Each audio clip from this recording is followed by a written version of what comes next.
Hello, what's up and what's happening? Welcome back to the channel, ladies and gentlemen. Today, I get contract offers because I'm just that good. Kent State, you better show your boy the money. Show me the money because I'm leaving. I'm just joking. I'm loyal. Kent State. It's us forever, baby. It's us forever. Mississippi State, no. Boise State, not going to happen. Declining those offers.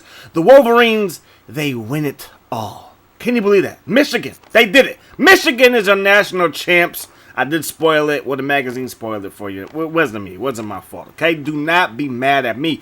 We beat Illinois for our first bowl win in Dynasty history.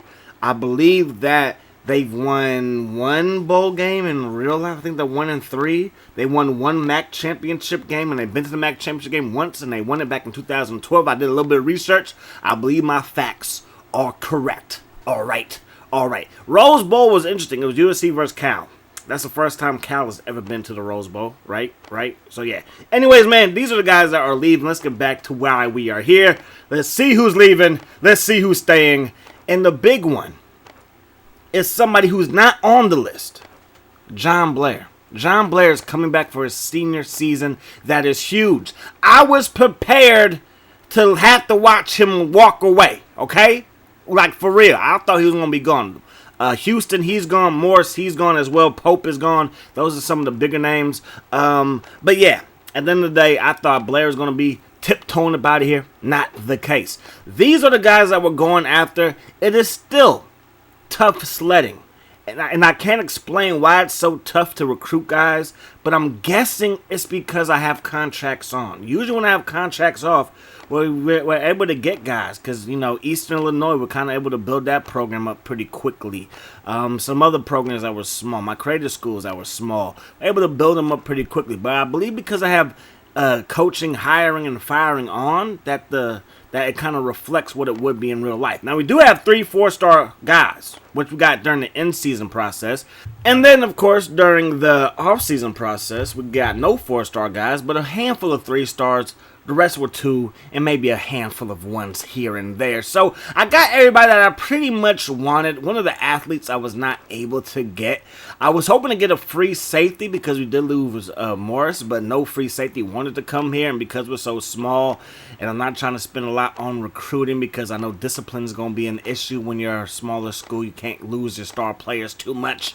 Yeah, so at the end of the day, this is the guys that we had to get. So we're going to probably move this athlete over to free safety depending on what his attributes look like, all right? Texas A&M, they had the number 1 class, followed by LSU, USC, number 3, Northwestern, the top 5 class, Virginia, also in there. Cal with number 6, they had 2 5-star recruits doing their thing. Texas Tech is in the top 10, so is Oklahoma, Michigan State, and Texas, all right? So when it comes to this athlete, he is a 65 overall athlete, 70 overall halfback, but we really don't need halfbacks. I still have a bunch of halfbacks that I want to move around, preferably on the defensive side of the ball. I might turn them into receivers, but it won't be this year, maybe next year. Mark Haston, still on the team, and still taking up an impact player roster spot. It's ridiculous. He is 87 overall, so is Ronnie Kirkpatrick. But we know who is better. It's Ronnie.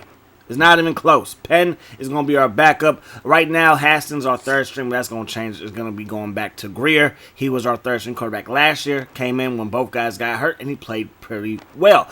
Blair's number 1, followed by Flores. But I think Neal's going to get a lot more carries than Flores. He balled out. I will be changing his number. I'm also going to be changing Williams' number as well. He's wearing 88 right now. We're probably going to change it to a single-digit number just because most receivers do that, you know, from time to time. Anyways, I put Williams back at my 3rd string receiver spot just so he's automatically in the slot when we go 3 and 4 wide because he was beasting there. And like I said, usually my 2nd string receiver doesn't really get as many targets as my 1st and 3rd. Now, I could easily move my 2nd string guy around, but I'm just like, let me just put him in the slot. We like to run the ball, option attack, grounding and pounding at that guy, if you know what I mean. So why fool with it, baby? Why fool with it? Now, when it comes to punt returner and kick returner, I'm going to have some fun. We had a pretty good running back prospect come last year. His name, I believe, is it Thomas? I believe it's Thomas. Bryant. Bryant, right there. Tim Bryant, 94 overall speed. I'm liking him.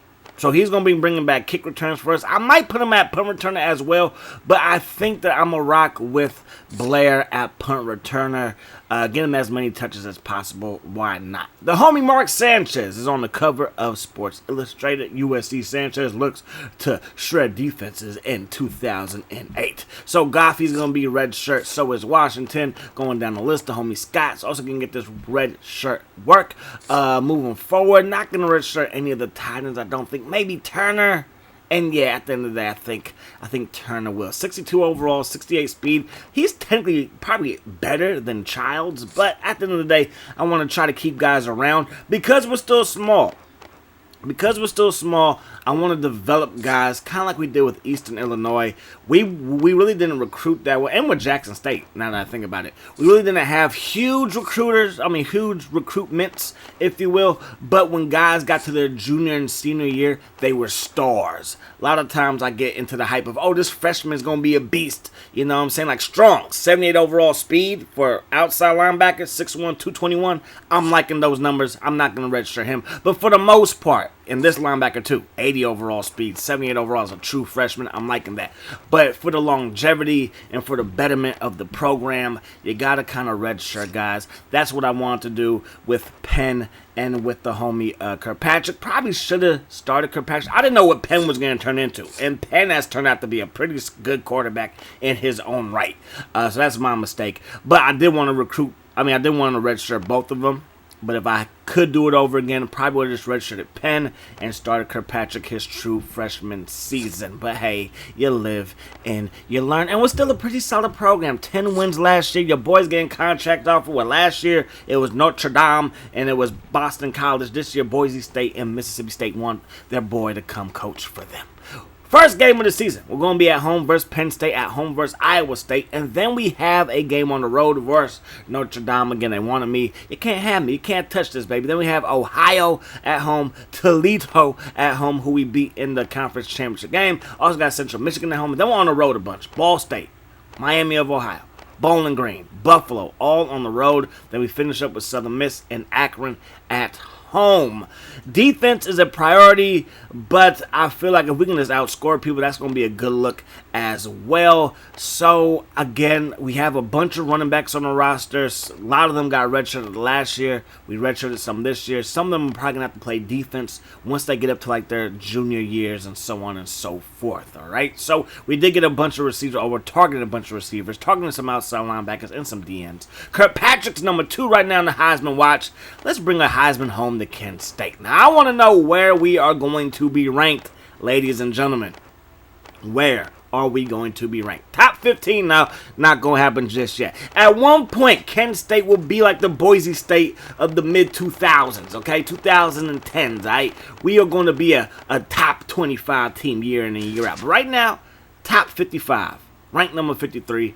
I'm going to take that. First game, Big Ten opponent, Penn State. I'm looking forward to that game. Hope you guys are too. Hope you guys enjoyed the video. I hope that the rest of your day is the best of your day. And until we meet again, my friends, peace, love, hot sauce.